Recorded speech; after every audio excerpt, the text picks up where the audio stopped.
ভাবি বাজে কথা বলবো না, কিন্তু বলতে বাধ্য করে এই সিরিয়ালটা।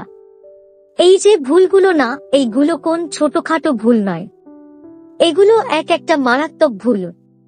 প্রথমত, ওই তো মাত্র 5টে প্রতিযোগী, তার উপর শোটা লাইভ চলছে, আর একদম সামনে সমস্ত দর্শক বিচারক বসে রয়েছে। কিন্তু তা সত্ত্বেও ইমন সুধাকে টাইম শেষ বলতে বলতে হাতটা ধরল।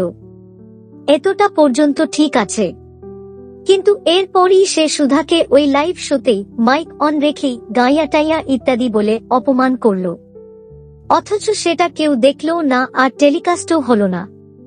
এখানেই বলে রাখি, কোনো প্রতিযোগিতায় কোনো হোস্ট লাইভ চলতে চলতে কোনো প্রতিযোগীর সাথে মাইক বন্ধ রেখে কথা বলতেই পারে না।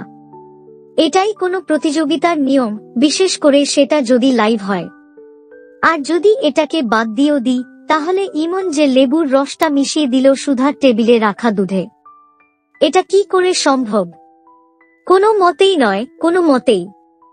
সে যে যতই যুক্তি দিয়ে বোঝানোর চেষ্টা করুক, তখন মাত্র 3 জন প্রতিযোগী ছিল, সামনে প্রায় গোটা 50 লোক, 3টে বিচারক, এতগুলো ক্যামেরা, তা সত্ত্বেও ইমন লেবুর রসটা মিশিয়ে দিল। মানে এইসব গাঁজাখড়ি সব জিনিস দেখাবে, আর দর্শককে সেটা হজম করতে হবে। ডিয়ার অ্যাক্রোপোলিস এন্টারটেইনমেন্ট, দয়া করে এই জিনিসগুলোর ওপরে একটু ধ্যান দিন।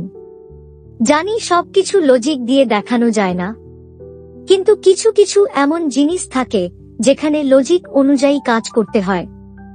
বাকি তোমরা যারা আজকের এপিসোডটা দেখলে, তোমাদের এই বিষয়গুলো সম্বন্ধে কি মতামত, সেটা অবশ্যই জানিও কমেন্ট করে।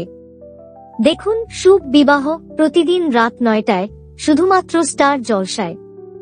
এইরকম সমস্ত আপডেট সবার আগে পেতে অবশ্যই আমাদের চ্যানেলটি সাবস্ক্রাইব করে নিও।